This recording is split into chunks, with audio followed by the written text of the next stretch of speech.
Thank you. Welcome to the Wareham Conservation Commission's meeting of August 15th, 2018, and may I please have quiet in the room? We are being recorded. We will be on WCTV at a later date, so I would appreciate if the discussions are kept low. If you need to talk, go in the hallway. Thank you. We have in attendance Mr. Baptiste, please.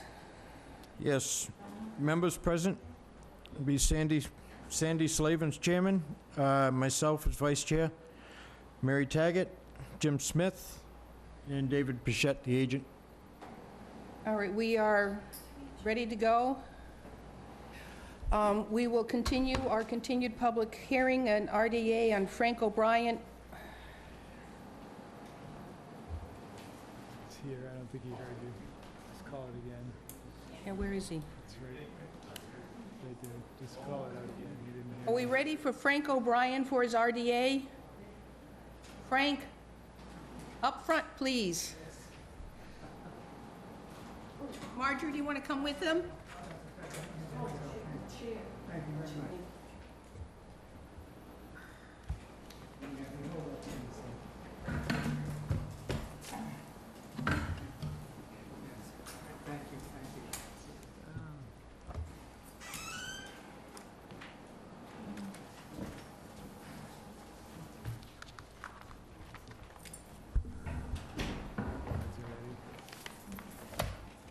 We have a continuance from this one.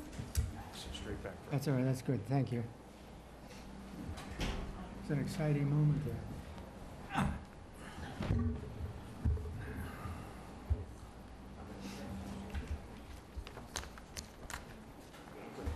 All right.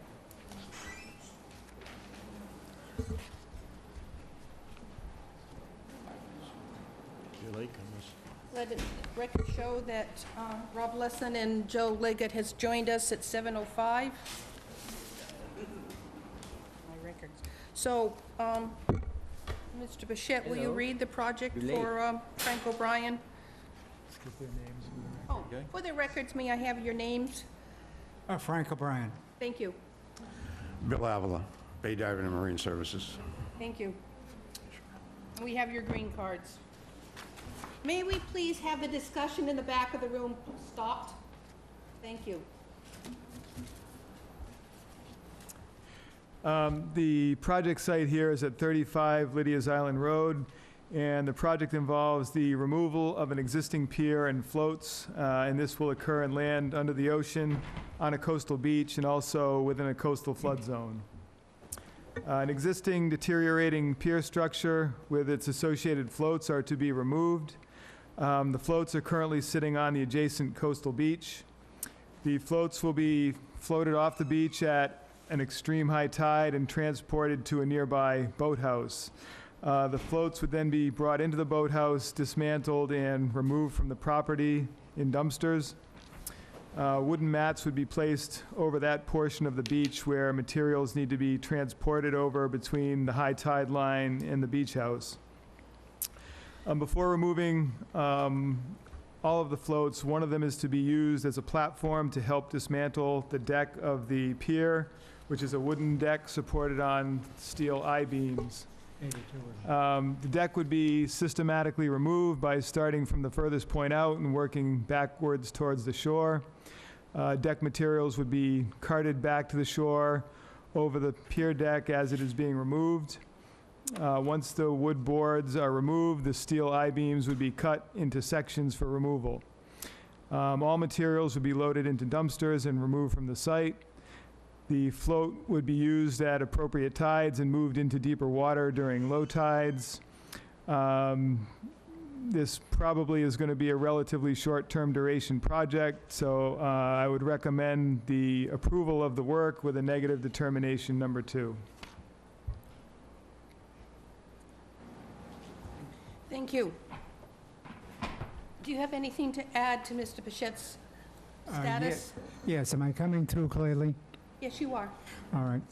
My concern is, Excuse me, can I please have the conversation stopped in the back of the room? Thank you. My concern, Mrs. Slavin, basically, is that the pier right now is in a dangerous condition. I don't know if any of you have driven along Onset Avenue, but you can see somewhat the condition that a storm in February and March of this year caused to that structure. So I've been after kayakers. They're wonderful people, but they find it sort of a magnet to find out what's going on in this tipped structure. And so Mr. Avila is also aware of this problem too, and that's one of the reasons we hope we can proceed promptly, please, with the project.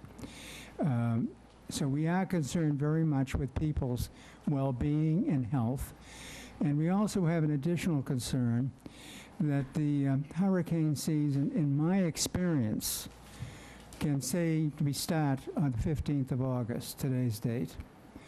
Most of the storms occur later in August or in September. I was present in the Bob 92, I think it was. I was present in the hurricane of 1954, which was as bad as the 1938 hurricane, but 1.5 feet or 2 feet less rise of tide.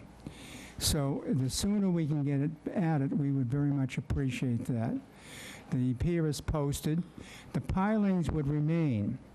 There are 2 sets of pod pilings out there until a proper type of equipment, large barge and a tugboat, can be brought in. And at this time of year, it's very difficult to get someone who's not already got a list of jobs that he may be falling behind already with to take on something immediately. So it might be 5, 6, 7 months, 2 months or not, I don't know. But the pods of pilings are not in the channel. They're fully licensed, and they're in probably about 6 feet of water at low tide. I think that basically sums up my concerns. Thank you. Any other comments? I'm just here to answer any of your questions that you may have as far as the procedures that I want to use to take and Okay, remove. thank you. Anything from the board? No, I have nothing. Mary? No question. Joe? Questions? Kenny? Is it my understanding this pier is being dismantled? The pier is being dismantled, so... It's not going to be rebuilt? Correct. No. So all the wooden pylons and planking will go. The Well, two, the wooden pilings are going to remain because we don't have the equipment to remove them. those are the 6 way out, those are Those are the 6, the 3 clusters. The 2, The 2 3 clusters of 3, will yes. stay. Yes. But the pier itself... The which pier is in itself, the wood structure would be removed, and then the beams would be removed. But the 3 stone support They'd remain. will stay? Yes. Okay. That'd cause more disruption than it's worth to even... I don't think there's enough gunpowder in Massachusetts to successfully, frankly, remove Yeah, them. and they certainly aren't going to hurt anything by keeping there. Mm-hmm. Yeah. Is anybody in the audience would like to speak to this particular project off of Lydia's Island? I'm seeing none. Motion to close the I have a motion to close from Joe, Second. second from Kenny, all in favor? Aye. Motion to grant with a -2 determination. Second.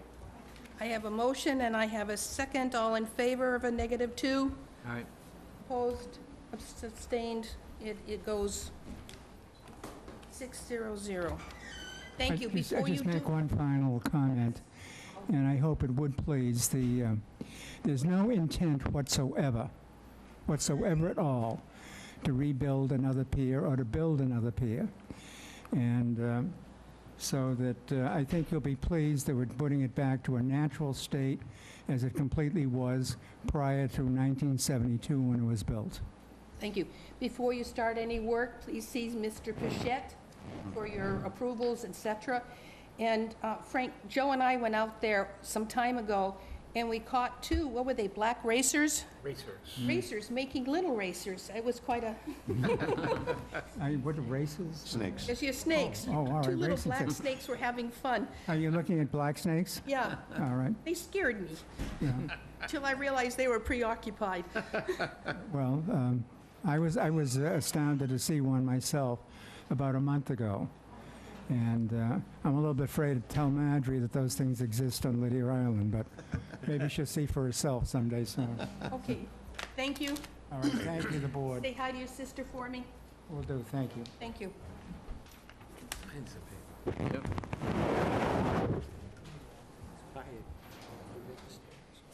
Next one, we have an amended order of conditions for Charles A. Grace in care of Outback Engineering, Inc. Please come forward.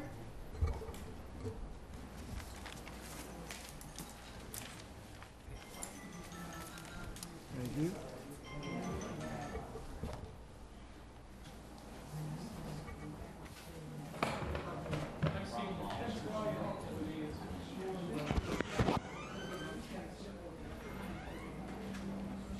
Oh, coming back down.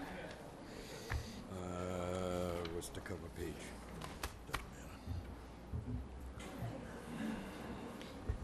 Here is O'Brien's paperwork. Wish. Six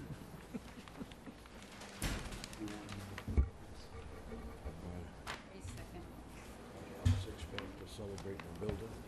I just gotta get the door done. Yeah, it's a metal building. All right, we have a continued hearing. Please identify yourself. My name's Jeff Youngquist, Outback Engineering. Mr. Pichette? This project site is at 6 C Street in the Pinehurst area, and this application is to request an amendment to an order of conditions to allow a plan change. The original project involved the replacement of a timber retaining wall on the property in the buffer zone to a coastal bank and also within a coastal flood zone. The proposed plan change seeks to also allow the replacement of the existing timber seawall at the site and replace it with a stone revetment in the same general location. A timber seawall approximately 160 feet in length is proposed to be removed and replaced with a sloped stone revetment. The existing timber wall is very old and is starting to fail. The toe stones for the new wall would be embedded into the beach a couple of feet below grade. Work should be conducted from the top of the slope or the upland side of the property. The old timbers would be removed from the site and disposed of. It's proposed to place filter fabric behind the new stone to prevent any sediments from leaching through the stone revetment. There's also an existing access ramp that would be reconstructed according to the detail on the plan. I would recommend that there be a condition placed in the order that states that this is not to be used as a boat ramp. So with that, I would recommend the issuance of the amended order with the condition that the work be done from the upland side of the site and that the ramp not be used as a boat ramp. My client never had any intention of using his boat ramp. It's just mainly, they have kayaks, they walk down to the beach. That's all they do. But basically, have you been out there? Yes, Yeah. does anybody want to see pictures of the existing stone, of the existing wood? Yes. Joe and I did visit the site and walked and took some pictures. What a Yes, great job you've done on the existing stone. right, Wow. yes. Yes, very impressive. The revetment's gonna look just like it. Anything else to add to it? Nope, that's it. Rob? No questions. Nothing. Kenny? No questions. Mary? No question. Is there anybody in the audience that would like to speak to this project at 6 C Street? Seeing none, Motion to close the hearing? I have a motion to close from Joe. Second by Kenny. All in favor? Aye. Opposed, abstained, 600. Make a motion to grant the amended order of conditions with the addition of the ramp not be used for boat, as a boat ramp, and work is to be done from the shore side, from the land side. Second? I have a motion and a second. All in favor? Aye.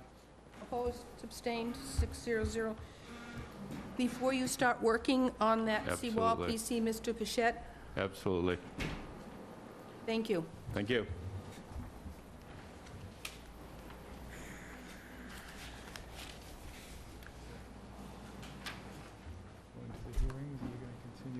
No, it's 7:15. We're going to start with the hearings. First hearing, please, Mary. All right, Town of Wareham Conservation Commission, Memorial Town Hall, 54 Marion Road, Wareham, Mass. 02571. Notice of public hearing. Pursuant to the provisions of the Massachusetts Wetland Protection Act, General Laws, Chapter 131, Section 40, and the Wareham Wetland Protective Bylaw, Division 6, a public hearing will be held in Room 320, Marion Multi-Service Center, 48 Marion Road, Wareham, Mass. On Wednesday, August 15, 2018, at 7:15. Robert Blaha, care of Jacobs Driscoll Engineering, 50 Oliver Street, Suite W3, Northeastern Mass. 02356, to construct a deck for property located on Assessors Map 128B3, Lot 21A, 46 Agawam Drive, Wareham, Mass. Thank you. Green cards, very good. You're good, how are you? And when you get back to the table, can you identify yourself, please? Yes, my name's Cameron Larson with Environmental Consulting and Restoration. Thank you, Mrs. Bichette. Read the project. The project site is at 46 Agawam Drive, and the project involves the construction of a deck in the buffer zone to Agawam Mill Pond. An 8 by 20-foot wraparound deck is proposed, approximately 40 feet from the edge of the pond. The deck would be supported on sonotube footings. Erosion control measures are to be installed between the work and the resource area, as shown on the plan. All of the work is proposed to be done by hand. I would recommend the approval of the project with a negative determination number 3. Would you like to add something to that description? Nope, but I'd be happy to answer any questions if you have any. Rob? Do not, no, thank you. Jim? I'm good. Kenny? I'm okay. No questions. Mary? No question? Is there anybody in the audience that would like to speak for this project at 46 Agawam Drive? Seeing none, Motion to close? I have a motion closed and a second from Kenny. All in favor? Aye. Opposed, abstained, 600. We are closed on the hearing. Make a motion to grant a number 3 determination? I have a motion for a -3, Second. a second from Kenny. All in favor? Aye. Opposed, abstained, Belong here. 600. Before you start any work, please see Mr. Bichette for the proper paperwork and determinations, okay? No problem, thank you very much. Thank you.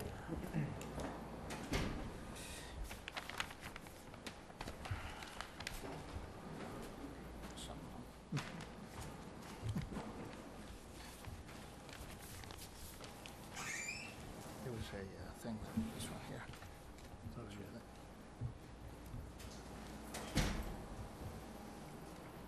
Let's sign it.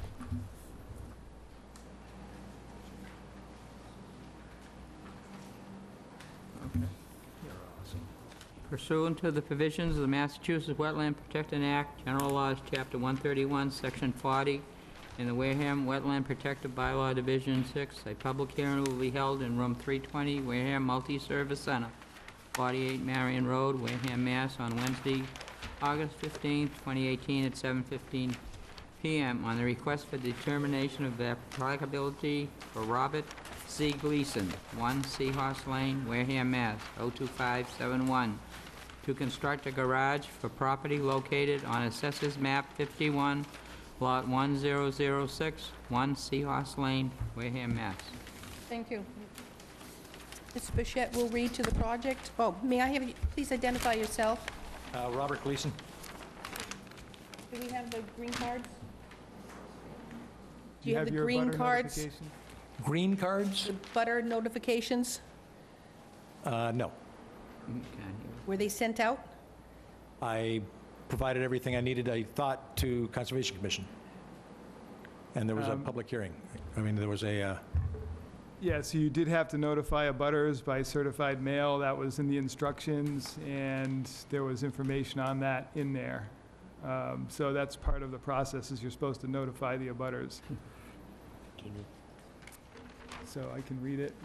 Please read it, and then, because we will have to continue this until September 5th but you need to certified letters mailed to your abutters so they know about this public hearing. So It was advertised, so. that, Yep.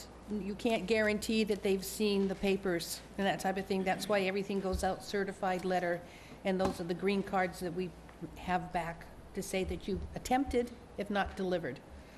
Okay, but would you read to the project, please? Yes, the project is at 1 Seahorse Lane, and the project involves the construction of a garage within a coastal flood zone. 28 by 30-foot garage is proposed within flood zone AE elevation 16. The garage would be on a concrete slab foundation. It would not be in the buffer zone to any other resource areas. There's no grade changes proposed as part of the project, and I had no problems with the project, so, but without the abutters, I would recommend the continuance until the next meeting. Motion continue. Wait, is there anybody here that came for this particular hearing on 1 Seahorse Lane? Okay, Kenny's motion to continue until September 5.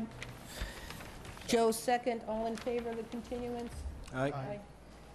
So we really can't, we need those green cards to indicate your abutter's been notified of it. So we'll see you back on September 5th. So if you have any questions, see the conservation agent tomorrow in the office. Okay.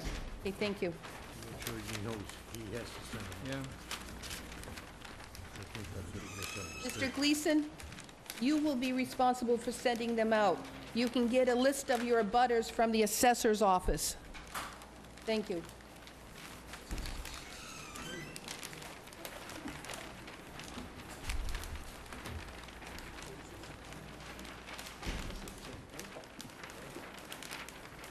Okay. All right. Notice of public hearing pursuant to the provisions of Massachusetts Wetland Protection Act, General Laws, Chapter 131, Section 40, in the Wareham Wetland Protective Bylaw, Division 6. A public hearing will be held in Room 320, Wareham Multi-Service Center, 48 Marion Road, Wareham, Mass., on Wednesday, August 15, 2018, at 7:15 p.m. on the amended order of conditions for John and Patricia Spinell, 121 Central Street, Norwell, Mass. 02061, to amend an order of conditions for property located on Assessors Map 39, Lot T13, 9 Oak Hill Road, Wareham, Mass. Chair. Thank you. To identify yourself, and we have the green cards, please. Yes, John Spinelli, 9 Oak Hill Road.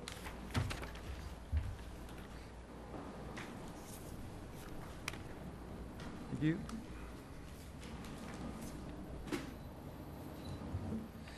Thank you. Mr. Bichette will read the project.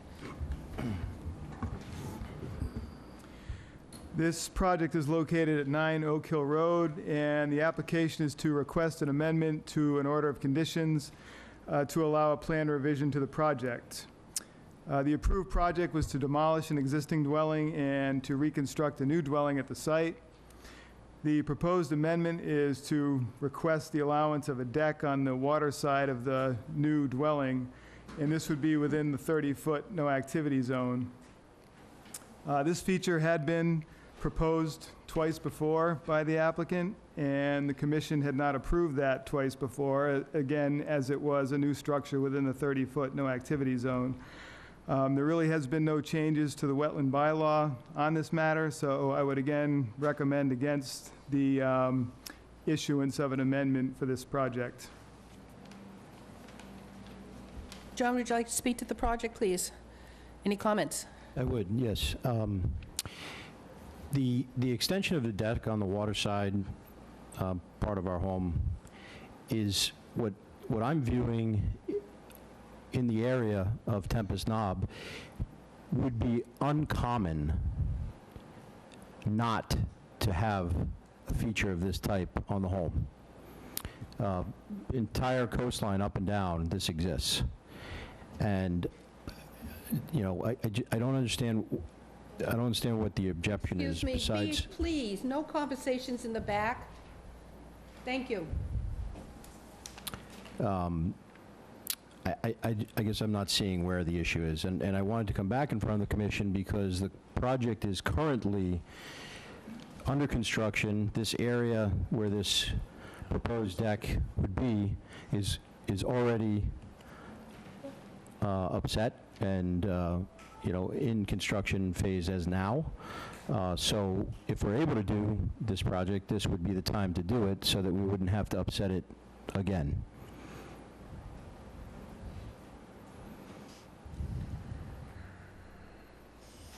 Commission's questions, Rob? I have no questions. I have any questions. Right at this time. Nothing, Joe? The deck, yeah. No questions. We've already gone through this one before. Mary? No question. You say it's common for the properties along Tempest Knob Terrace to have decks right next to the water? That's correct. Our neighbor, their actually enclosed structure goes 6 feet beyond what we're proposing. And when was that built? I don't know. I'm not- Before our 30-foot no-work Could be. zone law was, Could be. yes. There is new construction that this does exist. I guess, my question is to the committee, how else do you get it done? Because there's certainly projects going on in Wareham that are within a 30-foot buffer. So I think if my understanding is if the committee were in support of this, that it certainly could be allowed. I'm trying to understand it, where the objection may be. Well, as far as other projects that are going on potentially within that area, you could have some structures that have been redeveloped that already existed there, but the commission has not granted new structures within the 30-foot no-activity zone. So, again, the bylaw exists currently. It probably didn't exist when your neighbors built their structures. That's just the nature of the way things are at this point in time. And I have to make that recommendation based on what the current bylaw is. Okay. So I can't offer you any other explanation other than your timing is not good relative to how the wetland bylaw reads. That's all I can say. Okay. Yeah, your existing building went on the footprint of the old house, That's correct. and that was all within the 30-foot, and it was allowed because it was the existing footprint. The deck is a new structure, correct? That's correct. Anything else from the board? Anybody in the audience would speak for or against this project on 9 Oak Hill Road? Yes, please come forward and identify yourself. Yes, my name is Dave Talty. I'm in a butter. I live at 5 Oak Street, directly behind this new construction. The response to the last question, I don't agree with. Initially, the plan was to build a structure on the existing footprint, and the house that's being built is significantly larger than the existing footprint, and it's actually seen, you can see that on the plan. Excuse me. That's not the subject of this hearing. We've already approved that The- project. Thank you, but the hearing is for the addition of the deck on the property. No, I understand that. I was Okay, just thank you. responding to the question Thank that you. you asked. Yes. I could clarify it if you'd like. I don't think it's necessary. Not necessary. Right. We're only here to talk about the addition of the deck. Yeah. Thank you. So my concern is that this has already been addressed twice in 2017, and at both times, the result was what was just mentioned earlier here, and we're looking to see that that gets upheld. So that's my 2 cents. Thank you. Anybody else? Yes, please, come forward and identify yourself. Hi, my name's Ellen McCaffrey. I live at 7 Oak Hill Road, which is immediately next to the property that we're discussing tonight. I wanted to address Mr. Spinelli's comment with regards to the existing cottages and houses on Tempest Knob. My family has owned that property for about 40 years, and I've been vacationing on that house during that time period. The house directly next to Mr. Spinelli, yes, is very close to the line. That house has been like that for 40 years. With regards to the new construction, some of the new construction that has been gone, it's not those deckings, unless it's been a pre-existing structure that already existed, those deckings have not exceeded that 30-foot buffer zone. A lot of those homes on that road, on that beach, again, have been there for 40 years. I'd like to address that he started this construction knowing very well from day one when he came here, and it was denied that he was not allowed to put a deck on that. He came a second time in front of the board. Again, he was denied. I'm hoping that you guys will concur with Mr. Pritchett's recommendations and your previous rulings on this and not set a precedent that if we come in front of the board enough times that things are going to change, when in reality, his plans have not changed at all, and he's asking for exactly what he's asked before in front of the board for previous times. Thank you.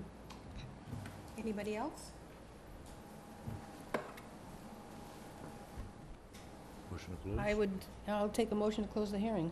Motion to close? We have a motion to close from Kenny. Second from Joe. All in favor of closing the hearing? Aye. Aye. Opposed, abstained. Hearing is closed. I'll take a motion. Motion to deny. I have a motion to deny. Second? I have a second from Joe. I heard first. All in favor? Aye. Opposed, abstained, 600. Can I ask a question? Yes? Would it make more sense if we proposed a dock in the water? Would that make any more sense? Well, you can propose whatever project you would like, and then the commission would have to evaluate that project based on the regulations and make a decision. So, But I'm wondering, does the code change if it's not attached to the home? That's my question, I guess. Does it matter? well, a dock is not a deck, so if you want to propose a dock, you can get the application submitted, prepare it, and we'll have to evaluate it that way. Then the state approves it. I see. Okay, thank you.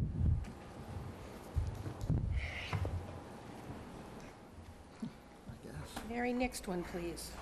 Notice of public hearing. Pursuant to the provisions of the Massachusetts Wetland Protection Act, General Laws, Chapter 131, Section 40, and the Wareham Wetland Protective Bylaw Division 6, a public hearing will be held in Room 320, Wareham Multi-Service Center, 48 Marion Road, Wareham, Mass., on Wednesday, August 15, 2018, at 7:15 p.m. on the notice intent for Buzzards Bay Coalition, 114 Front Street, New Bedford, Mass. 02740, for invasive plant management and minor trail enhancements at the Wewianick River Reserve for property located on Assessors Map 80, Lot 1000, Map 81, Lot 1018, 38 Station Street, Wareham, Mass. Thank you. Green card? Please identify yourself for the record. Sarah Quintal, restoration ecologist with Buzzards Bay Coalition. Thank you, Sarah. Mr. Bichette will read.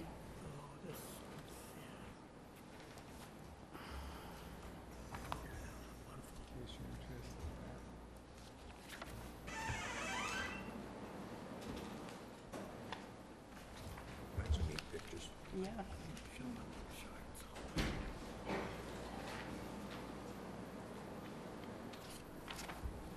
All the pretty pictures, huh? The project site is at 38 Station Street, which is the Horseshoe Mill Dam and Conant Hill properties.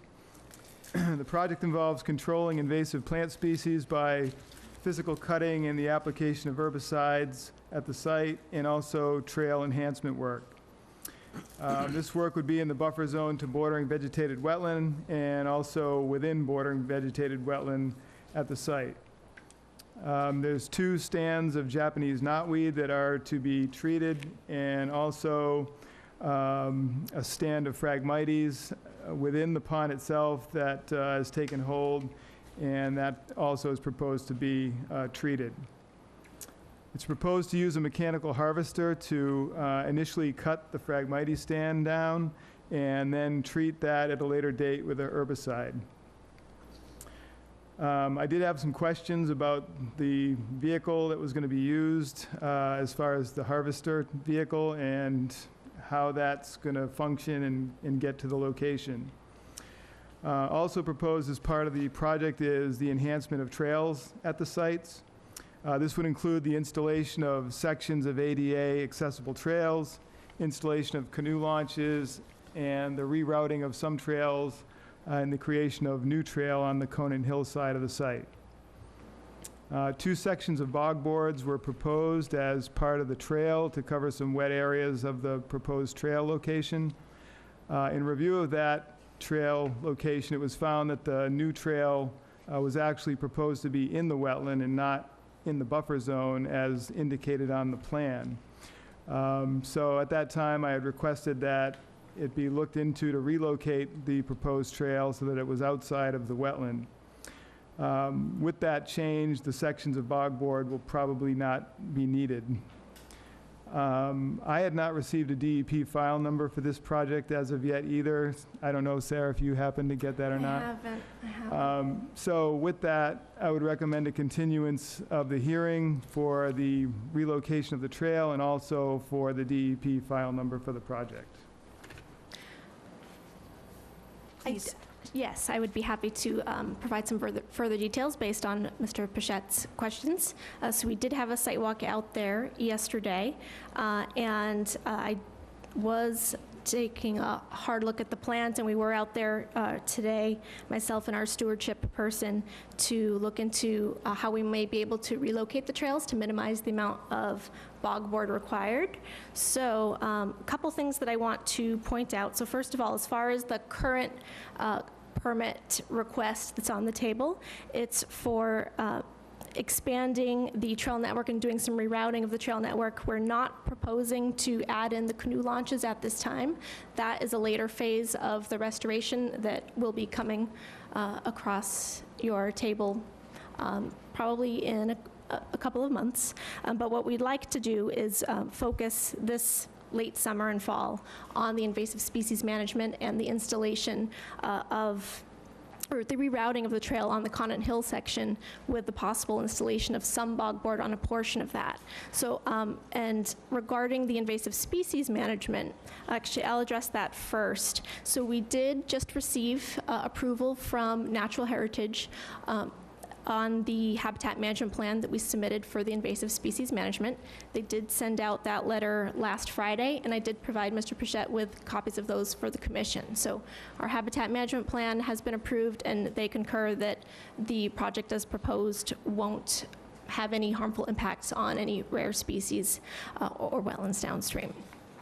Regarding the equipment that's going to be used in order to treat the Phragmites patch and the Japanese knotweed patch.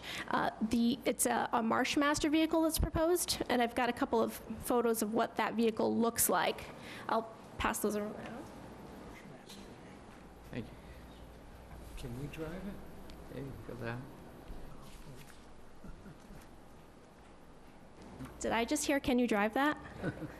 I can't, maybe someday, but if they let me. But so the contractor for the project would be utilizing that vehicle to access the 2-acre Phragmites patch that's along the eastern bank of the river.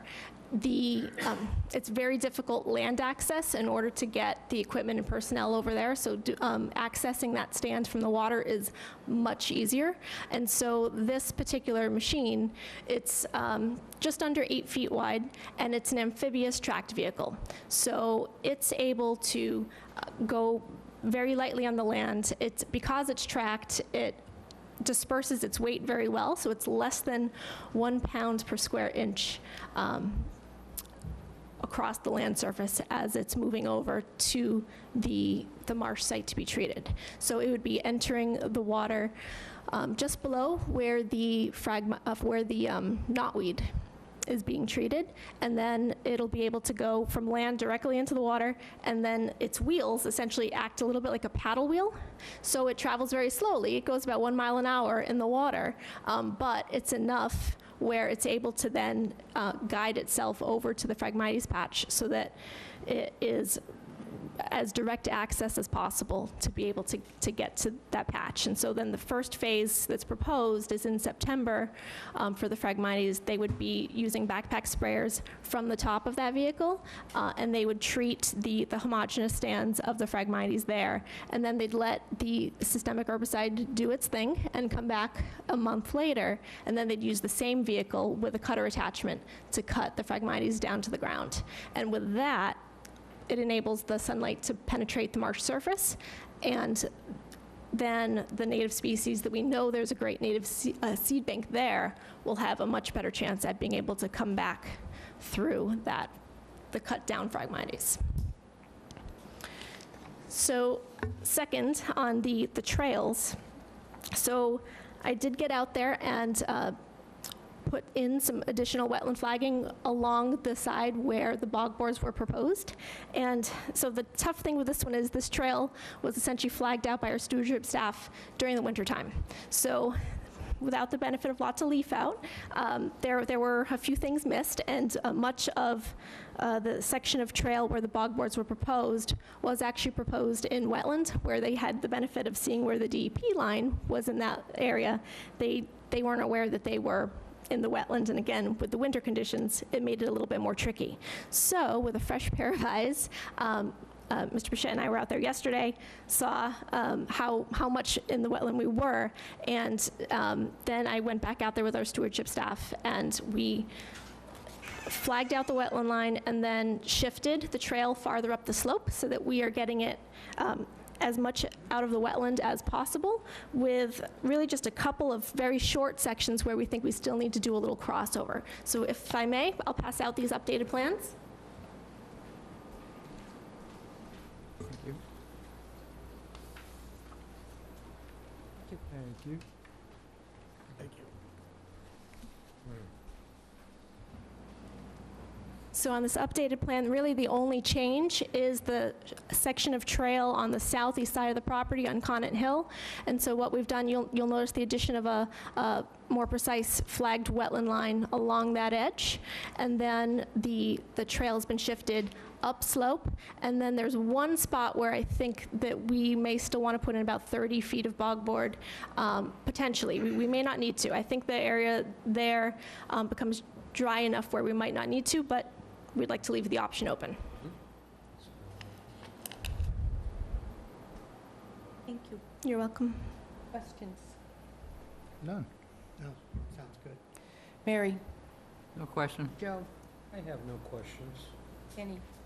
No. Okay. Is any of this water influenced by tide? Above the dam, no. Below the dam, but not Yes. above it? When you take this vehicle across the water, what tends to be the depth of water? So this vehicle is very good at floating. So there's actually very little draft of this vehicle. And the intent is in September, you're going to treat the Phragmites with a herbicide, and then a month later come back and cut it? Correct. And remove it, or just cut it? So it essentially gets mulched in place. Oh, by the vehicle? Mm-hmm. And then it tends to break down pretty quickly. So it's cutting, as this picture shows it, So that particular picture, it's sort of pushing it over. There is an attachment to the front of that vehicle that's a cutter head. From that particular photo, I can't really tell if the cutter head is on there or not, but it sort of it functions two ways. It'll either drive over and flatten, and then treatment can be occurring from personnel on the piece of equipment on either side, or it can also cut. So in the first treatment with the herbicide, it'll be doing essentially, it'll be flattening, or essentially creating rows through the Phragmites stem where they'll do the treatment from. 2 acres is a big lot of land to be cleared of this little nasty thing. Mm-hmm. Is there anything else? So I will also point out that we've done 3 other projects very similar to this regarding Phragmites, 2 in Falmouth, 1 in Dartmouth, and we've used very similar methods. And they've been, we're now going into year 6 of treatment, and it's going very well. We've seen a really nice rebound of the native marsh species coming through. So we feel very good that this treatment will be successful. I can remember a program about the treatment of the Phragmites in one of the areas in Falmouth, how pleased they were that they attacked them on keeping on top of that very invasive plant. Is there anybody in the audience that wants to speak for or against this project? Check, Madam Chair? Yes, yes. Just one quick question. You've done that treatment 6 years. Was there any need to go back like 2 years later to do follow up? So the tough thing about these particular plants, both the knotweed and the Phragmites, is that they are pretty relentless. So the year one is the big treatment where you really knock it back down and you get it largely, about 85 to 90% under control. But then you do need these follow-up treatments to get it to essentially 99% control. Then it's essentially annual maintenance thereafter. So it involves a site visit in which myself and our land stewardship staff go out there, and any stems that we see coming back, we hand treat with a hand wicking method. And so doing that once a year keeps it manageable. Thank you. Thank you. We will continue the hearing, waiting for DEP. Mr. Blair, would you like to come forward and speak to this? And identify yourself for the record. Hi, Bob Blair, 10 Barlow Ave. So I'm a huge proponent of the removal and management of the invasive species, but I'm very concerned about the herbicide that's being proposed. I don't know anything about it. I know you can buy herbicide to kill weeds on my driveway that are also dangerous to the bees in the area that pollinate the bogs. Also, that water goes downstream to where I live. So I'm concerned about the water quality, which is horrible on the Weebiantic, and I know the coalition's painfully aware of that. But I don't know anything about the herbicide, so if you could maybe enlighten us a little bit more about what it is and what properties I don't.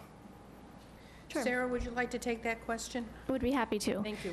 So the herbicide that's proposed it's a glyphosate-based systemic herbicide that, if not used correctly, as with almost anything, if you were to take chemicals that you would use anywhere in your house and just dump it into a stream, yes, there's going to be a negative impact. But we have successfully, for several years now, used the same type of herbicide to treat invasive species on a variety of our conservation properties with very good results and no negative impacts. And the key thing is that the applicator who's applying these chemicals is trained and knows how to use them correctly.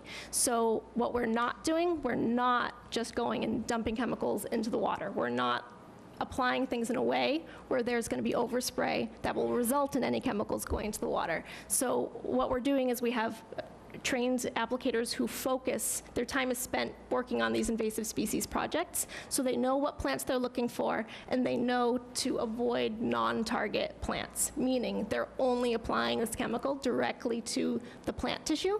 And so what happens with this particular herbicide is once it gets contact with the plant absorbs it and takes it into its roots enough, where it kills the plant from the roots up. And so it's not like we're just burning it and then it's going to keep on growing back. So what we're actively doing is treating the plant at a very deep level so that it has the highest rate for chance of killing that plant and that plant only. In the areas where there's other native plants around, we take a very surgical approach. So in areas where it's growing with other plants, we often use this technique called hand wicking, where we essentially use like a cotton glove that we saturate with the herbicide and then directly brush the stems of the plants with that herbicide.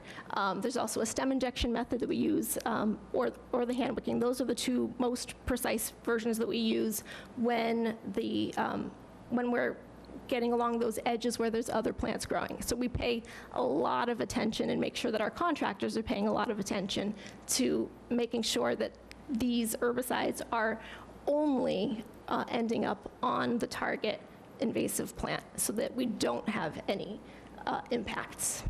So I appreciate the attention to detail, but you also mentioned that the plants will be, after treated, will be mulched. And what prevents that chemical, glyphosate, the same material that's in Roundup, what prevents that from leaching into the waterway and ending up next to my house? I'm happy to address that. Sure. So the plants don't get cut down for at least a month. The chemical itself breaks down very quickly. Usually within a week, it's largely broken down. And so after treatment, those plant stems are still standing. So we're essentially treating basically the top half of the plant and making sure that only that the plant itself is getting treated. And so it's basically, it sticks onto the plant, and the plant gets impacted, but that chemical isn't going anywhere else. There's a lot of detail that goes into doing this treatment, including paying attention to things like wind speed. So if there's any type of significant wind that day, they won't be treating it if they think that there's any potential for that chemical to get wind blown. So it's, again, and it's not like I'm calling Joe Schmo down the street's landscape service to come and do this work. We work specifically with contractors that focus on invasive plant management so that we know, and I'm often there in the field as well, making sure that it's only these target plants that are getting impacted, because the last thing we want is to see any off-site impacts as well. So we want to know that any approach that we go with is going to be, number one, a benefit for the environment and not a negative. Is there any follow-up testing to the water after the project is done to kind of ensure that what you say is going to get done will get done? So there's really, there's no need to, as long as you know that you have a responsible contractor, and certainly have my word that I will be making sure that these contractors are applying this chemical responsibly. Anything else? Excuse me, I think that's a fair question, though. Do you test the water later? So we do not test the water later. The same methodology has been used, as I said, on several other of our conservation properties, and we have not seen any negative effects on any of the other surrounding plant species. And if we weren't applying it correctly, you would be seeing negative consequences. We would be seeing the adjacent native marsh plants, some of them of which are only a couple inches tall. Those would be getting impacted if we weren't applying things in a very safe, precise manner. And we just have not seen that be an issue.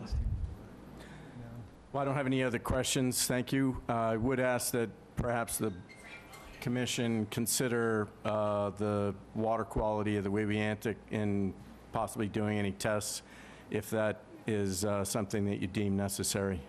Thank you. Thank you. Anybody else for this project?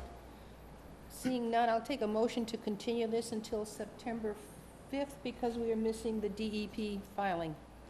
Motion to continue to the 5th. I have a motion. Second? I have a second by Mr. Smith. All in favor? Aye. Opposed? Abstained? Thank you. See you. Thank you. Anything else on that one?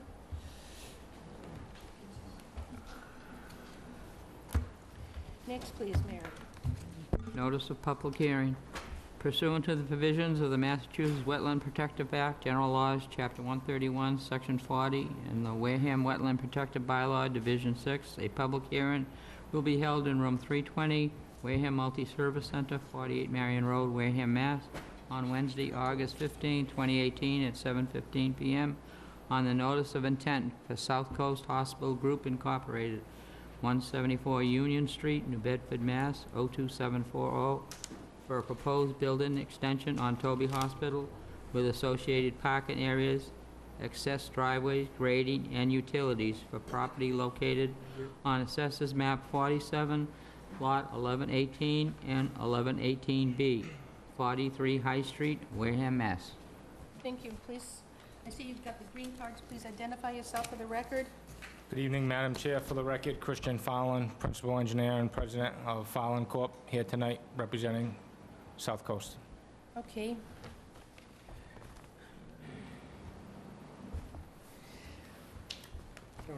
Chet will read. B-size prints, do you?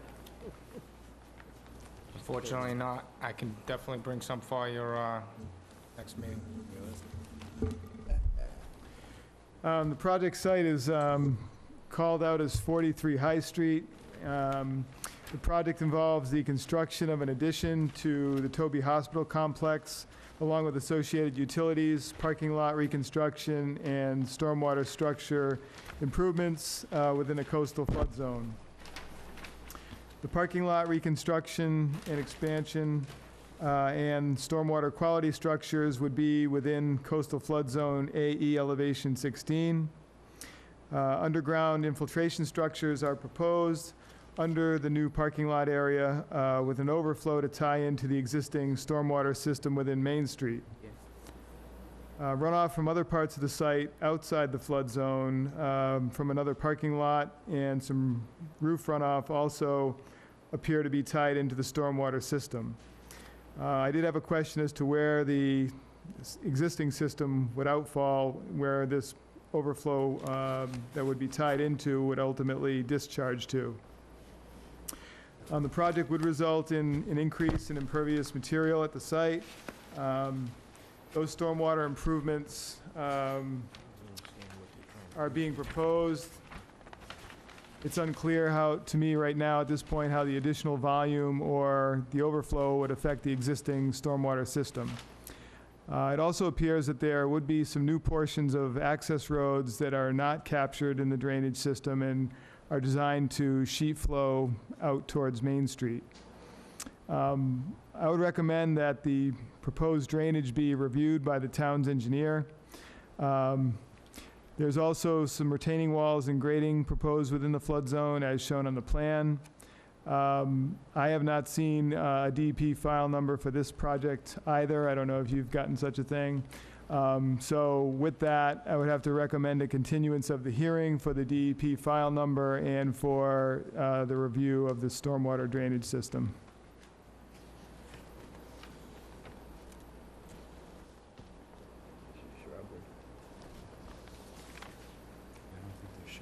I can't write fast enough. Do you have anything to add to the, Mr. Pichette's? Yeah, I would just like to add, I think Mr. Pichette pretty much hit it right on, but just wanted to basically go over with the commission the flood zone itself, as you can see on the presentation plan, is the blue line, the blue thick line that's hashed down on the bottom of the sheet there. So you can see the majority of the work being proposed, including the addition itself, is outside the AE 16 flood zone. The majority of the work within the flood zone is necessary in order to access the site. There's an access drive to the emergency drop-off area, and then there's another drive which is for the ambulance area, which is on the left-hand side. I think it's important to note in regards to stormwater, the current conditions for the site have the stormwater, untreated stormwater discharges directly to the town's drainage system and with no recharge at all. The system that we are proposed, which is all beneath the parking lot in blue there, is subsurface recharge system. That is designed to handle the 100-year storm event. So the only time that we would be discharging stormwater, it would be after a 100-year storm event. So that is a significant leaching area for the proposed drainage. And more importantly, in regards to water quality, we are proposing water quality inlets. Therefore, the water quality is going to be significantly improved for that water that exceeds the 100-year storm event. Those are two goals as an engineer when it comes to stormwater. We feel that the commission would also agree in regards to the overflow, in regards to the post conditions and the preconditions. So that has significantly decreased. And again, the water quality meets DEP requirements for TSS removal. I believe the calculations demonstrated were 88 to 90%. The remainder of the work, as I said, is the addition you can see there in the dark brown area. It's approximately 19,000 square foot addition coming off the existing building. And that was basically it. We do realize that we do have to file with the Historic Commission for the existing Toby Homestead. Historic District Commission, excuse me, for the Toby Homestead, which we are in the process of doing that as well. So we do have a little more permitting to do, but we definitely wanted to meet with the commission to go over the issues that are within your jurisdiction. Questions? Not at this time? Mary? No. Joe? Say need not now. Can he not now? The cheating of the water from the new driveway, that's part of your concern as to where that water goes, and it will be addressed at the next meeting. We have no DEP filing, and we do want the town engineer to review the stormwater process in the site, so we will be continuing this hearing. To the audience who would like to speak to or for this project, be aware that we can only talk about the issues with Conservation Commission. We're not here to discuss anything above the AE 16 zone. So I'm going to say Toby Hospital Homestead cannot be part of this discussion because it's outside of our privy and what we can manage. So is there anybody here who would like to speak for this project? Anybody wants to speak against this project? Seeing none, I'll make a motion. You think we could have the engineering looked at by the 5th of September? Mr. Ryan? I am not 100% certain of the schedule, but certainly that would be what we would shoot for. I just out of curiosity, that is the only entrance into the emergency room is through our flood zone, right? That's correct. The other entrance that we currently have will be shut off and blocked. Correct. So we're only getting through the hospital through a flood area. That's Okay. correct. In the existing entranceway is also through there, just so you know. But we will be closing that one. We just can't get from High Street to the emergency room anymore. Okay, thank you. I'll make a motion to continue this until September 5th, waiting for DEP and town engineering to review the stormwater. So moved. I have a motion. I need a second. Second. I have a second from Mr. Smith. All in favor? Aye. Thank you. Wow. Toby Homestead is a big issue. More stuff on the agenda.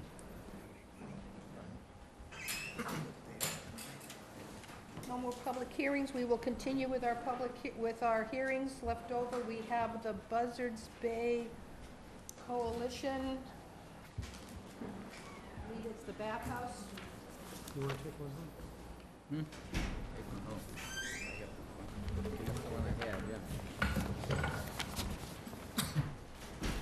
Same day?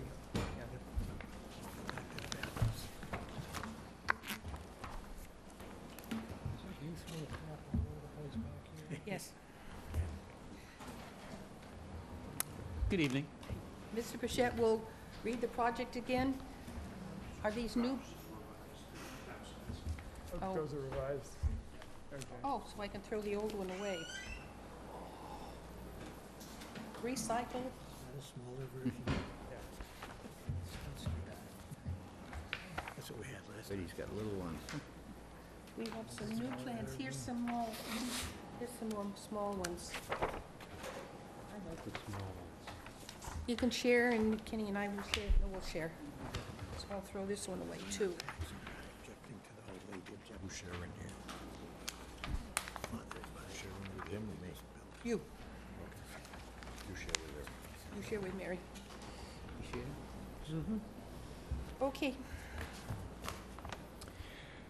Okay, so the project is at the Onset Bathhouse. The project involves the demolition of the existing Onset Bathhouse structure and the construction of a new Onset Bay Center building in the same general area as the existing structure.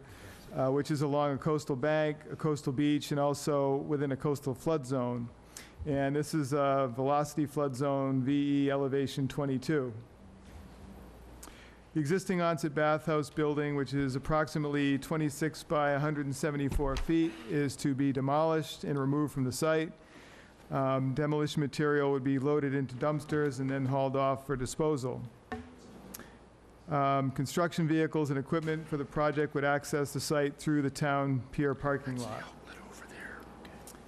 The proposed building would be approximately 30 feet by 180 feet, again in the same general area.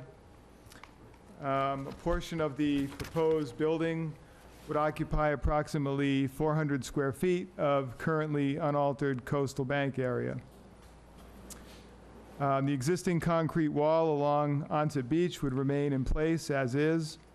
The concrete slab behind the existing retaining wall would be cut into where needed to install the new footings and foundation piers for the new structure.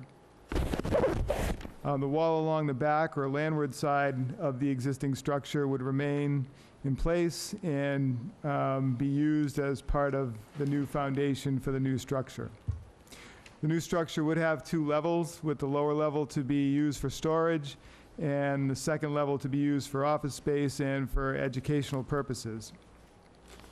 The project, again, is within a flood zone, zone VE elevation 22. There are new water and sewer lines to be installed for the building. Stormwater structures are proposed to handle roof runoff from the new building, with an overflow to be tied into the existing catch basin in the town pier parking area.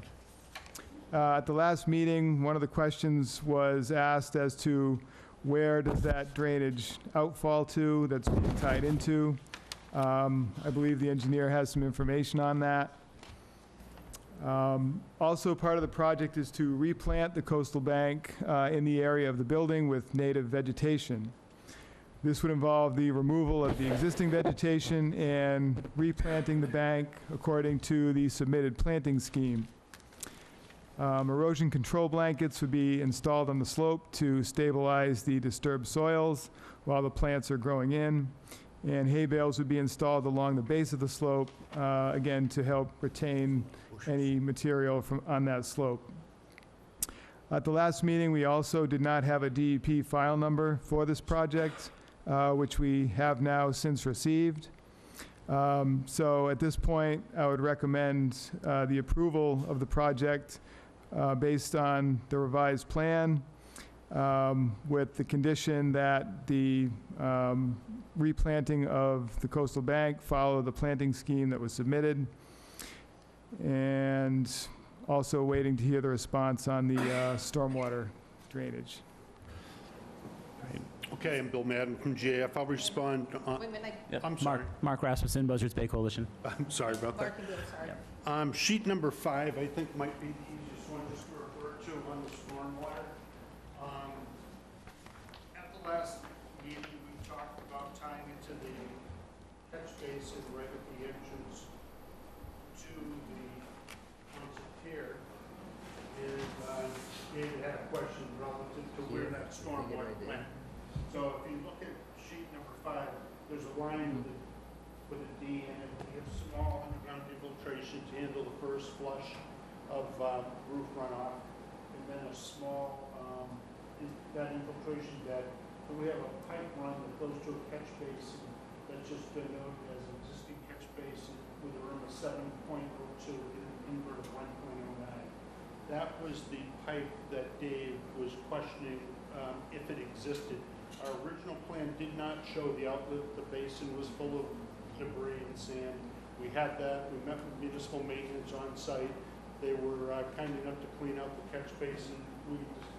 We saw that there was a 24-inch diameter drain line that discharges from that catch basin across the parking lot, ties into an existing manhole in the middle of the parking lot. You can just follow to the east. We indicate the 24-inch RCP goes to another existing catch basin. And ultimately, on the east side of the pier, there's a small little rectangular or almost a square box with a cover on it. That's the outlet for the stormwater on the pier. And there's there's a pipe that goes under the beach and discharges into Onset Bay. And I think if you recall, several years ago, it might have been 10 or 12 years ago, we did do a stormwater management project on that pier. Each one of those catch basins that are currently there were fitted with a catch basin insert that picks up the sediment, hydrocarbons, things of that nature, requires some maintenance that municipal maintenance takes care of.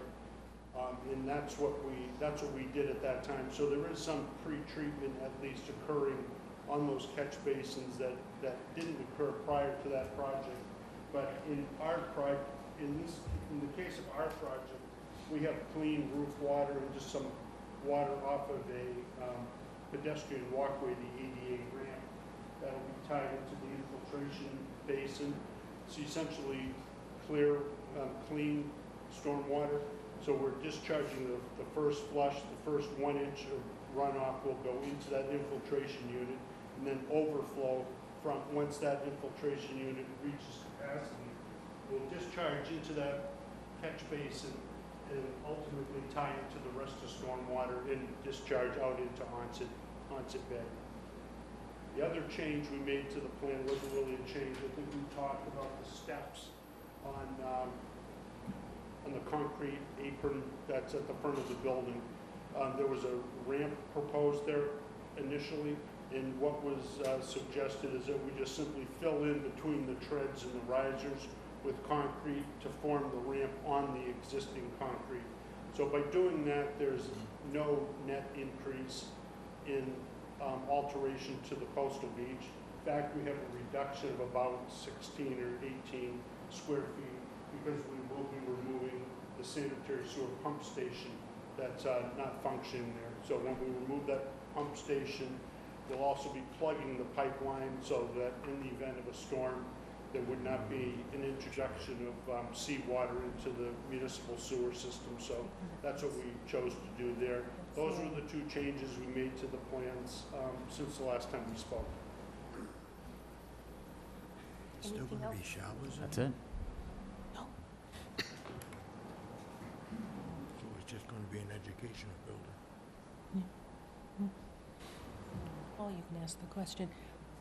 Anything on the board? No. Did you get the waiver so that you don't have to build the building up? No, so we have our building permit application is filed and our appeal application is filed on that. So that's still pending. Mary? No question, no. Joe? We do have plans for daily cleanup during deconstruction and construction. We do. So nothing's going to be left hanging around and stuff. Yep, that's right. Existing brush and everything back here is just an Kenny? absolute mess. Ken? E? Yeah, I'm trying to put it together. So this bathhouse is going to turn into an educational building. It's not going to be a bathhouse anymore. No, we do intend to keep the shower heads on the outside, so there will still will be the access to the shower heads.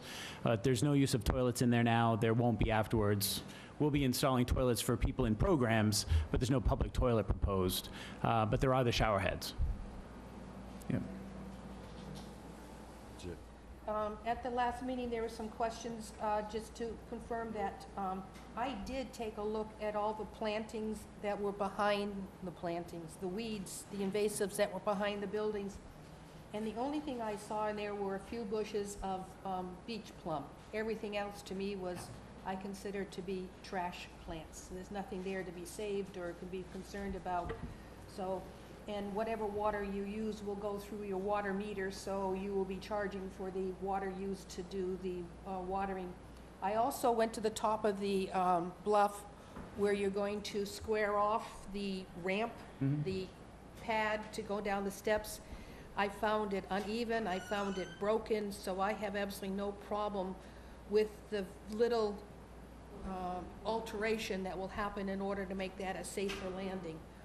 We know that this structure is within the 50-foot no-work zone, but this board has the authorization to waive that restriction if we feel the project is for the benefit of the public. And I want to make it clear that when this particular project is approved, we know that is the case, that we have recognized that 50-foot no-work zone as an exception because of the use that's going to occur. I'm trying to think if there was anything else mentioned in the last hearing. You took care of the ramp that was discussed. I have nothing else, anything else to add, Martin? No, I think that covers it right now. Is there anybody in the audience that'd like to speak for this project? Anybody would like to speak against this project? Please come forward and identify yourself, and please keep it to the items we can handle under conservation. Thank you, and identify yourself. Robert Surdam, resident of Onset. I have some questions in regards to some questions that were asked last time. It was proposed that there would be 2,700 blueberry plants. That seems like a lot. I've been to blueberry patches where there are not 2,700 blueberry plants. Are all of those intended to be on the hill specifically, or are those the walk trails and everything that you are having on wickets and so on and so forth?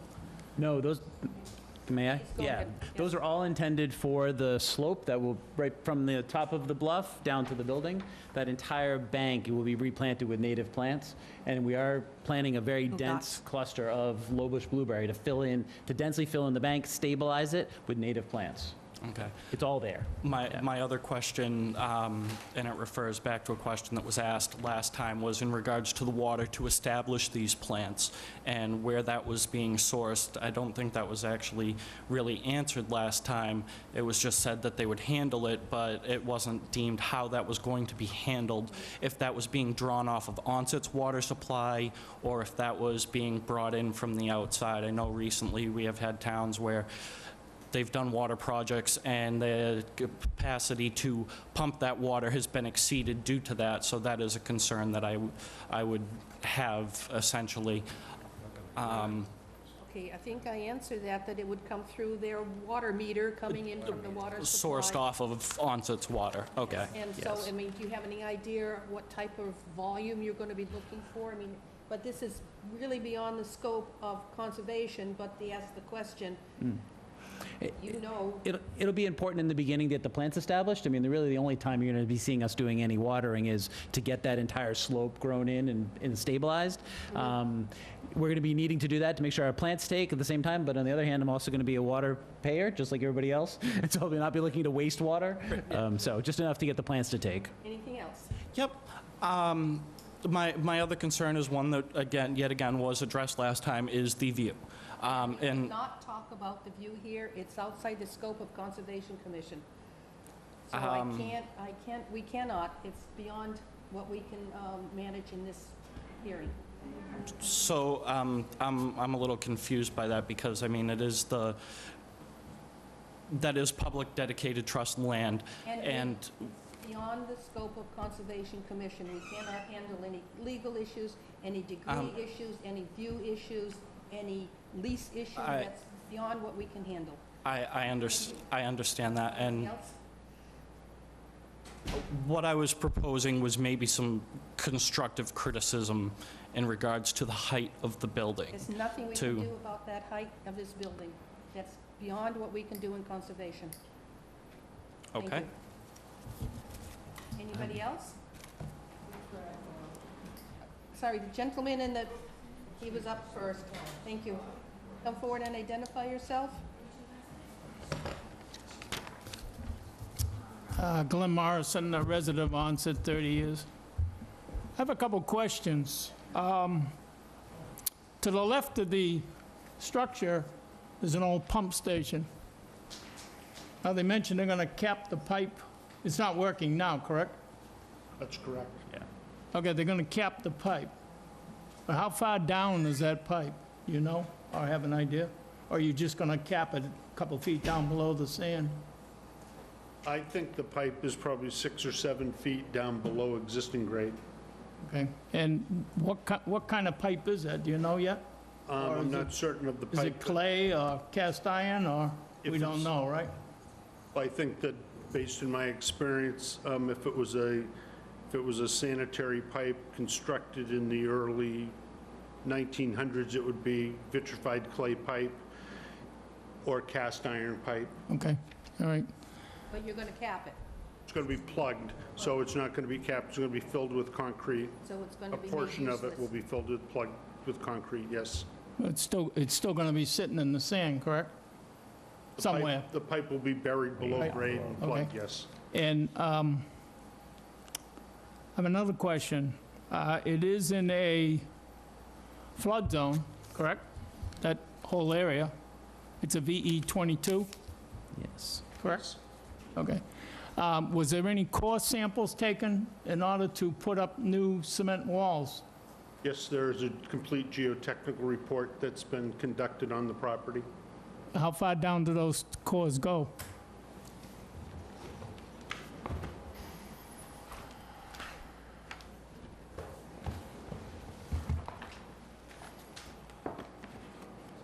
While he's looking at that, do you have any other questions?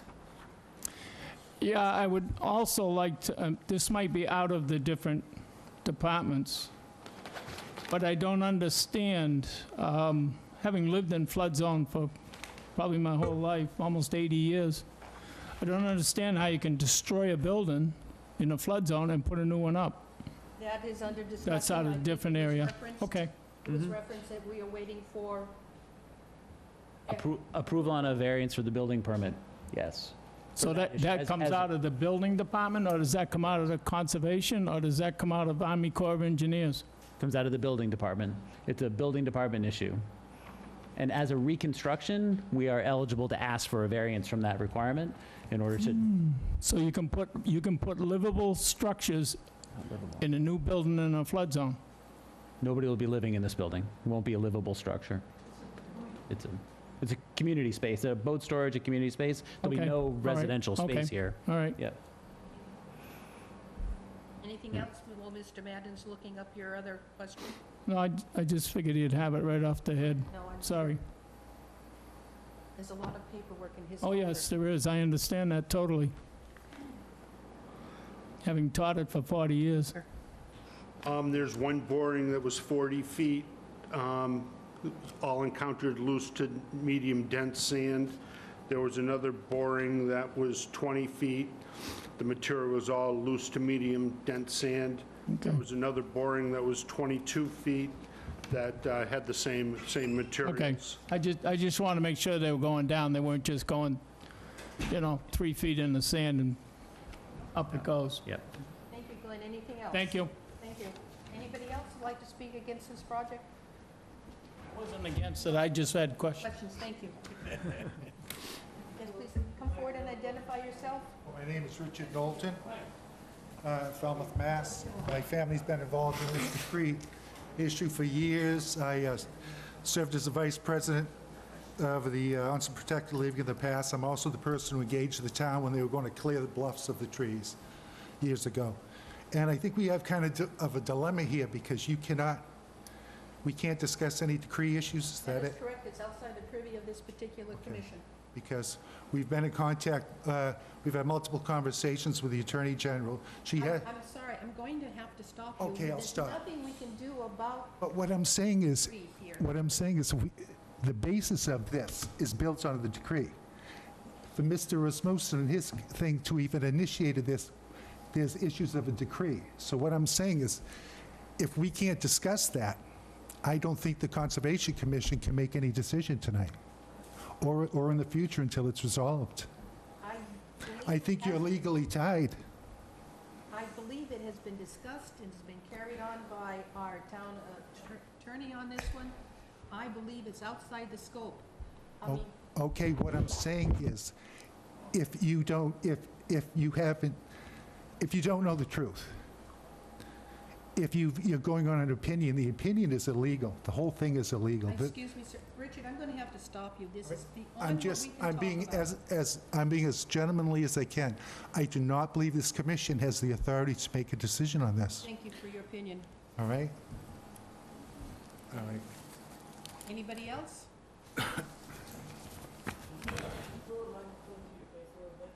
I'm sorry. Sorry, into the mic. Sorry, Mr. White. Thank you. Anybody else? I'm seeing none. I'll take a motion. We can close, can't we? Yes. I'll take a motion to close. So moved. Joe's motion to close the hearing. Second. Second by Kenny, all in favor? Aye. Opposed, abstained? Hearing is closed. You want to continue? We closed the hearing. We're done. We're done. I believe the issue, Issues have been... the issue, yes, that we're looking for, that we're done. That revised planting and everything else is on the table, and we're looking to approve the project Motion to approve. with the standard, Standard conditions. With standard conditions. standard conditions. Erosion control and the planted, Sorry? with erosion control to be on the coastal bank until the plants take hold. Okay, I have a motion to approve with the standard conditions and the erosion control stay in place until the plants are established. Second? I have a second. All in favor? Aye. Aye. Opposed? Abstained? 600. Before you do anything, see Mr. Pichette. You've got other committees to go to, right? We do, but thank you very much for tonight and for your review of the project. Thank you. We'll see you soon. Thanks Yep. very much. Thank you.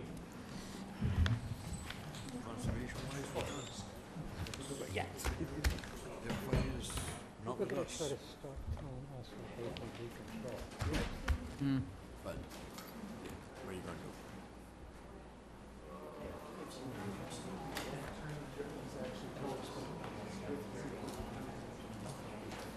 Your approval, please.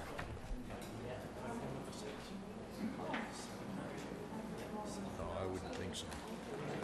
Green Carroll is going to worry about a view. I'll give him a minute. Almost signed paperwork.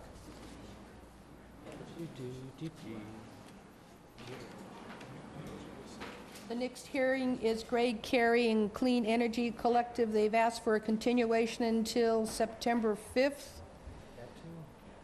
Oh, you got one So add-on. moved. I have a motion to continue to the 5th. Second? I have a second from Kenny. All in favor? Aye. So I guess we'll see you gentlemen on the 5th of September. Thank you. Go to Ryan. Ryan, won't you I didn't realize these guys were here for that. I'd have told them that 2 hours ago. I know. We have a request for Edward Ryan to continue until the 5th of September. Anybody here for that project? I take a motion to Bill. Which one was that? I'm sorry? Edward Ryan and care of J.C. Engineering. They wanted to continue until the 5th. Oh, John Vianek? John Viner? No, that's nothing. We're not doing, Edward Ryan is what we're looking at right now to continue until the 5th. So move. We did that, We did? No. didn't we? No, we did the other one. Oh, We did all right. Carey. Okay, so I have a motion to continue Ryan until the 5th of September. Second. I have a second from Joe. All in favor? Aye. Okay, the next one on the table is John Vianek. Anybody here for this project? Your How do you turn. pronounce that one? That would be me.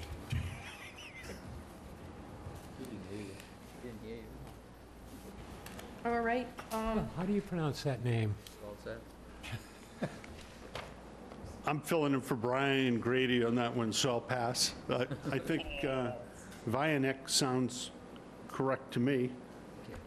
You did good. okay. Yeah, that works.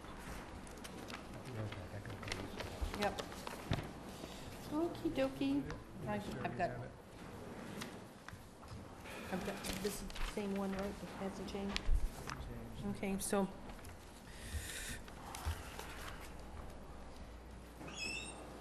Mr. Bichette will speak to this Blue Jay Terrace project.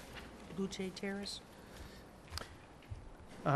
Yeah, so this project site is at 2 Blue Jay Terrace in the Pinehurst area, and the project involves repairs to an existing seawall along a coastal bank and a coastal beach.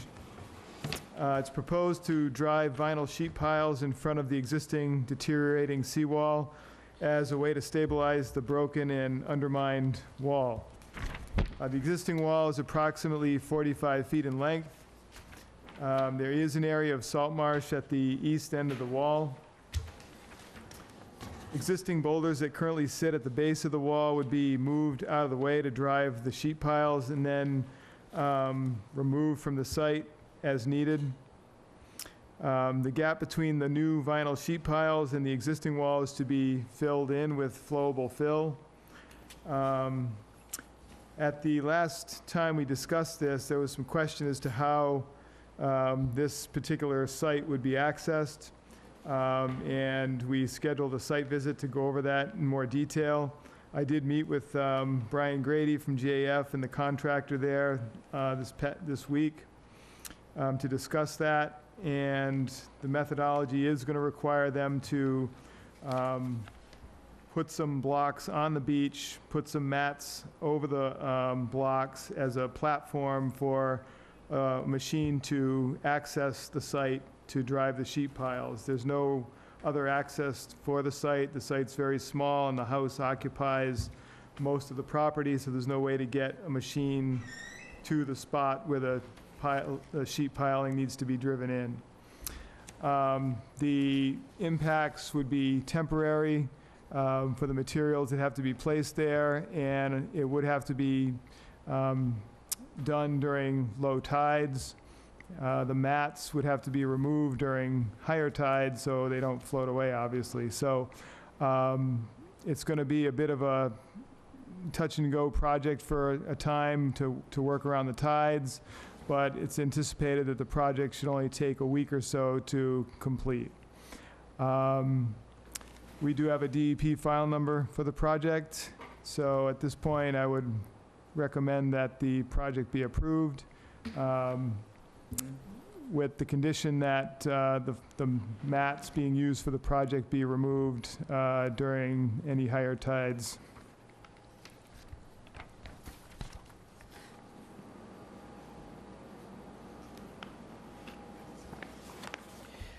Would you like to add anything?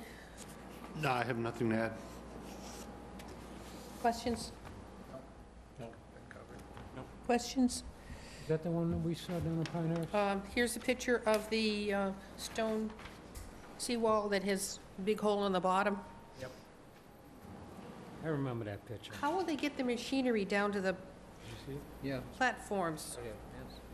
blocks and mattings? They're going to basically drive down the roadway, which is grass right now. Yeah, And they're going to place some blocks on the beach and then stack them up and then have a mat go from the grass to the blocks and just drive right out on It's a it. pretty steep slope.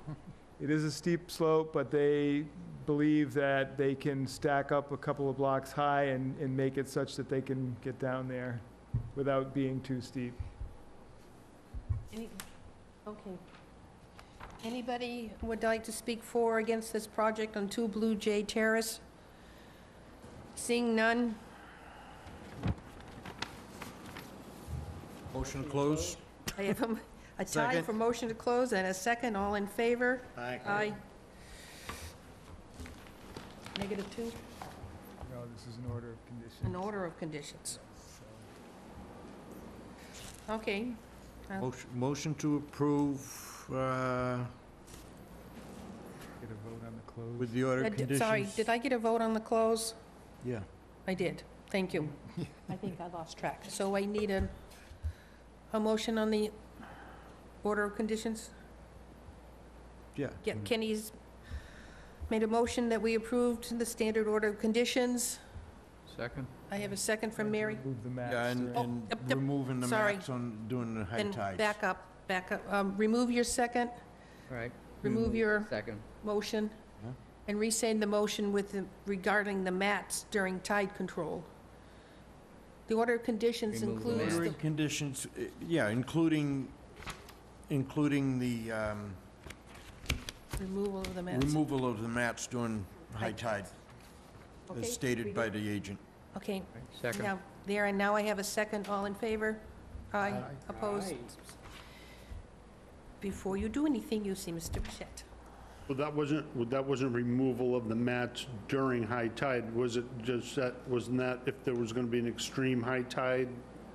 Because that would, or, Well, during regular high tides, depending on the tide, it could float those mats off. so they were, okay, so what are they going to set them on the blocks? Is that? Yeah. Is that what you, okay, Right. that's what you discussed? Yeah. Okay. Just wanted to be So clear he on said that. he would pull them back off each time, it was getting to be higher tides. They would just throw them back up on the Put them up high, on the bank? up in the upland area and then replace them the next day. Okay. Yeah. Thank That you. is Thanks it. for that clarification. Oh, That's mine. okay. I was going to say, Buzzards Bay left their paperwork behind. Bill, what are they gonna use, like a track hoe down there? A mini excavator? Use a larger track machine to put the blocks down and bring the materials to the site, and then a smaller, like a small track machine to actually drive push the sheets in. Yeah, those things can, with a good driver, can do anything. Yeah. Okay. He's a pretty good equipment operator, the contractor that plans to use, so that's, put that out there. Next on the agenda is enforcement orders, David and William Andrade, 0 Depot Street.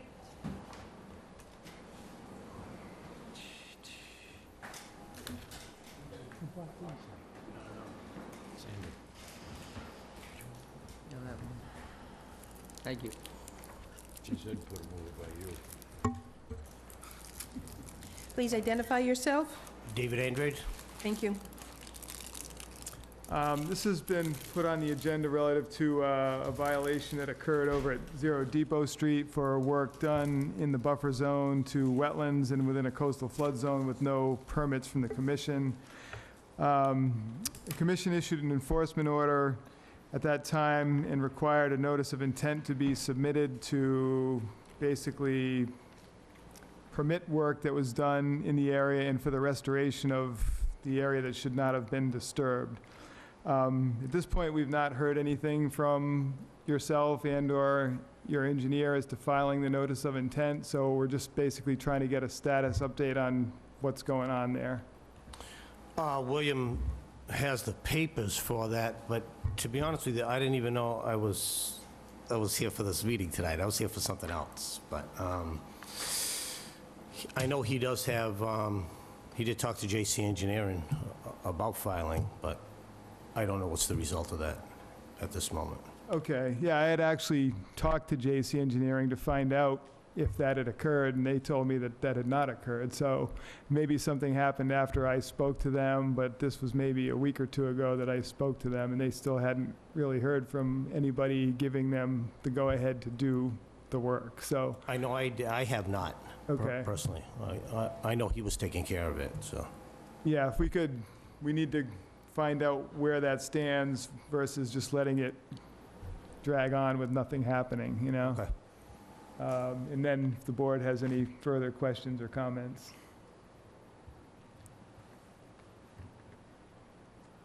Anybody? No. Then we'll wait to hear. I'll make sure that gets taken care of. Thank you.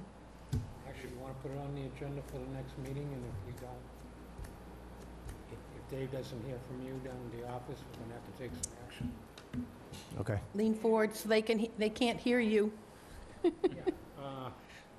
We'll continue until the next meeting, September 5th. Is that the just to 5th? make sure you get down in the office. If not, then we're gonna have to take some action against that. Okay. So giving you plenty of time. Absolutely. Thank you. I want to go right down the line here. I'd like to take a discussion with Patricia Kiles out of order, Keels, for Water Whiz. What? Kells, Yes. for Water Whiz out of order, and have them come up first.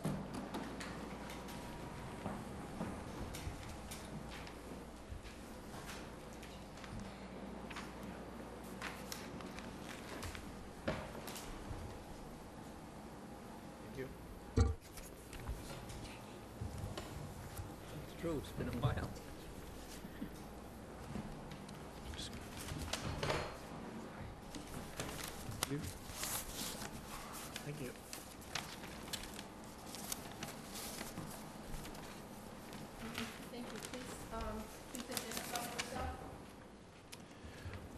I'm Richard M. Cirque, the attorney for the applicant. Tony Stella, civil engineer for the applicant. I'm Patricia Kells, the applicant. David Andrade, excavating contractor.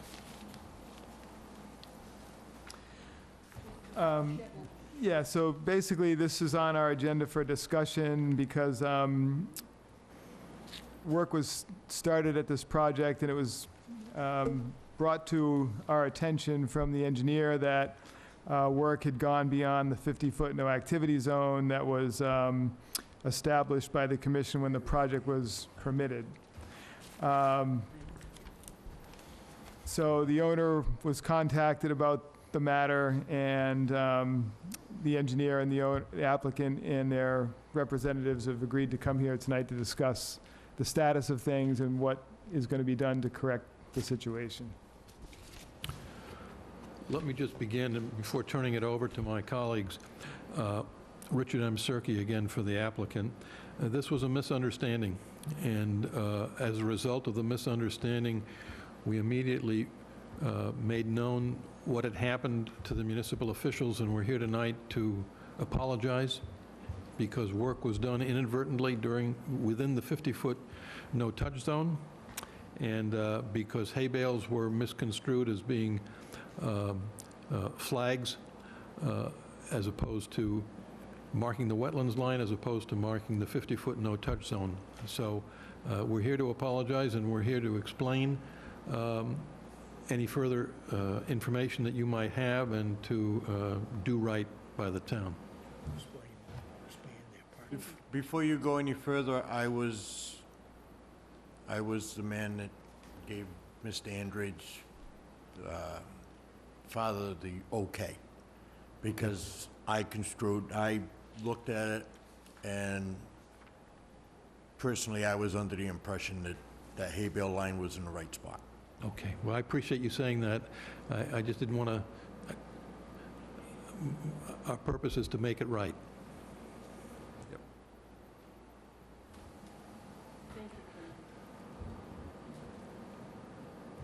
Would you like us to go through the pictures that we handed out to you, or are they clear enough? Passing pictures around that were taken when Mr. Pichette and I visited the site and met with Patricia.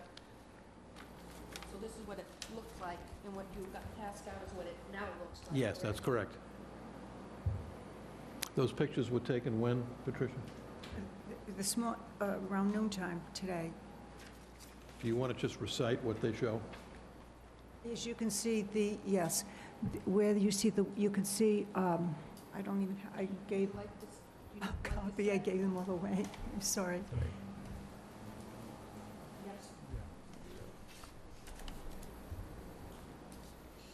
Okay, on picture number 2, it shows the markers where the 50-foot buffer zone is, and we put wood chips there so that we would not have any erosion or anything that would upset the wetland area. The next picture is the parking area that we have smoothed out, but that's not in the 50-foot zone. The next picture again shows the wood chips that we put there to protect if we do get any rain or anything, any type of erosion, that would probably prevent anything happening to the wetlands. And then picture number 5 is, Sandy, I think what happened is we had a limb that was broken during the winter time, and we had another contractor, Phoenix Tree Removal, take that limb out, and he left debris at the bottom, which I was not aware of, but you brought to my attention, so we removed that. And then the last picture, number 6, is again the 50-foot buffer zone, where we put made a line of demarcation to show, and where we put the wood chips, until we can plant in the fall, as we certainly will comply and do whatever you want. I do not have a landscaping plan. I'm working on that.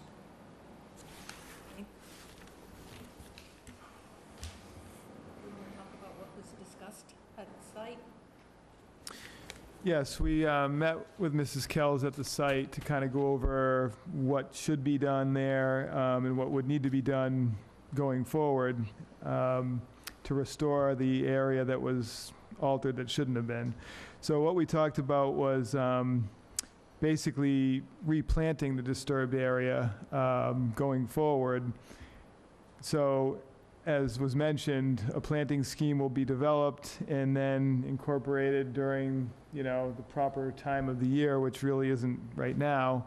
But at least a plan can be put in place to get the wheels rolling for that part of the project. And then it was discussed to place a fence around the 50-foot no activity zone, A, to demarcate it, and then B, to prevent materials from blowing in there, trash and whatnot. Was there anything else? Oh, the other thing we mentioned was not to pull the stumps out, just sort of flush cut them and kind of leave them there versus excavating all that out of there. And removing The the, stumps are there. But you flush cut them. No, this No, No, some there's of them are still, yeah, they're still some of there. them still sticking out. And- Those oaks, Oaks and pine. yeah, the pines won't regenerate, but the oaks will. Okay. Yeah, and the other thing we talked about was removal of trash and debris, which there was a lot of, so, that's fine as well. So that's really what we talked about, and Mrs. Kells was agreeable to take care of all those issues. So I think that's the direction to go in. I guess one question I did have is, how was it that the bales didn't end up where they were supposed to be? I mean, the plan was pretty clear that they were supposed to be 50 feet off the wetland line. Are you saying that they thought that the flags were to mark where the bale line was supposed to go? Is that what you're saying? Well, I think what happened is when we had those marked, it was in the winter, and there was no vegetation. You could easily see where they were marked and everything. And then we didn't have a chance to have you, or we had Mr. Baptiste come over to mark them. And when they went in, they saw those pink flags, and they went to those pink markers because there was so much vegetation, and it was very like a jungle. It was very difficult to get in. And Right. that was just an unfortunate error. Okay, It's not one other point just to bring up, and again, at this point, it's, but I want to mention it anyway. There is a condition in the order that talks about having a site meeting before the work starts with the engineer, with somebody from the commission, and with the contractor. So that apparently never happened. I don't think I was informed of that. Well, it's in the order of conditions. In the permit I that we get it. issued, it's written in there. Did I have that? Sent to you, it's what we got from Oh, okay, I'm sorry. Yeah, no, that's okay. And that, had that occurred, probably the engineer would have been there and said, hey, these bales are not in the right place, So, again, that's why we include those sorts of conditions to try to prevent these things from going on. But anyway, I think given what we've discussed, it can go in the right direction now to get it restored. But again, now's really not the time to try to plant vegetation with the heat and everything else. So I think we need to give them some time to get that done come September, October. Yeah. As long as the hay bales and all remain in place until Absolutely, I'm all not that touching anything. occurs. Any comments? No, how would you like to procedurally follow up on this? We're going to get you a landscaping plan, obviously. Right. Leave the hay bales as is. Whatever remaining trash and debris has to be removed will be removed, but it looks like most of it has been removed. Right. And stumps are to remain there, and the fence is to be placed at the 50-foot line. Right. So, The stumps are to be cut, they're not to be ground, so they're going to be level to the ground Okay. level. Okay. or just left the way they are if you don't want to touch them. I mean, they don't have to cut them. If they want to, they can. Either way. And as far as the planting scheme, is that something we can get by the September 5th, which is our next meeting? Hope so, I'm working on that. Okay. Definitely will work on that. One thing I would ask, Yes, to the mic, please. one thing I would ask is either get some fence posts in the ground right off the bat, because you still got, 4 weeks worth of season down there? Fence post in the ground, are you saying? Either But- that or get something in there so that whole the 50-foot buffer zone's delineated, so nobody can park in there. Because it does look like you could park there now. Well, I was anticipating putting a line of hay bales, an erosion control line as shown on the original plan, right along that 50-foot mark. You could do that, but if you just easier. want to delineate so people don't try to go parking in there. You only got 3 If I could weeks. say, we have parking people, we would not allow that. Yeah, to- but those people do what they want to do anyway. No, not with my people, they don't. I really mean Go by the that. trash I see behind it, they do what they want to do. There is a series of stakes along that 50-foot Yeah, mark. if you want to take Okay. some yellow tape to go connect them or something like that, anything just so Or put the people bales know. in, like you said, then that's fine too, either way. The elevation where the wood chips are is also higher than the parking lot, so that the water cannot run back that way. So in order for cars to drive up there, they'll get stuck in there. They'll never be able to get up there. They won't get. Don't put it past them. Questions? What type of vegetation is being replaced? They're going to be planting some trees back in there. We talked about 8 to 10-foot trees to go back in there. I mean, obviously, you can't plant trees that were the size that were cut out of there, but we have to make the best effort with what's reasonable to get it revegetated. To regenerate to the original Grass condition. down. Grass. A low-growing grass to seed in there and better control slope. 1,600 blueberry plants. And no, not 1,600 blueberry plants. Some. Anything else? Getting hungry. I know that. Okay. Okay. Thank you very much. So I will submit a plan to you, To Mr. the Pacheco. landscaping plan? Okay, but I don't have And to you're come going to back work to with another meeting? Mr. Stella with that? Absolutely. Yeah. Okay.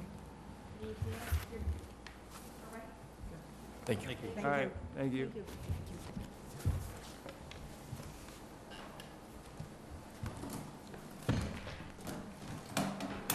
We have some certifications of compliances.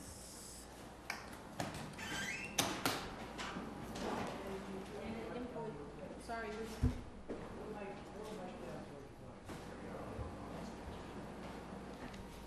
and we have an invoice for approval, so. While he's digging that out, there's an invoice in your packet for $225 from Village Sign for some trail signs. Motion to approve that. I have a motion to approve. Second. And a second. I heard Mary first. All in favor? Aye. Thank you. I will approve it and submit it to Mr. Bichette.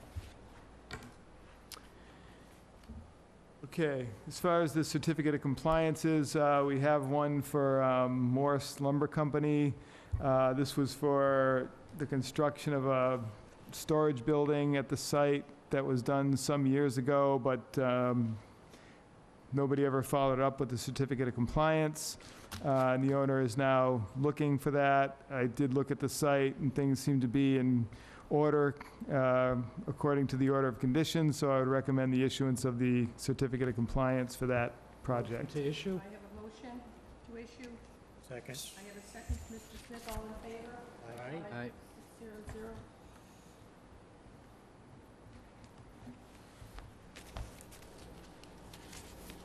The other two requests for certificate of compliances are for the same property. There were two different orders that were issued way back in the beginning of conservation commissions. One of them is SE 76-18.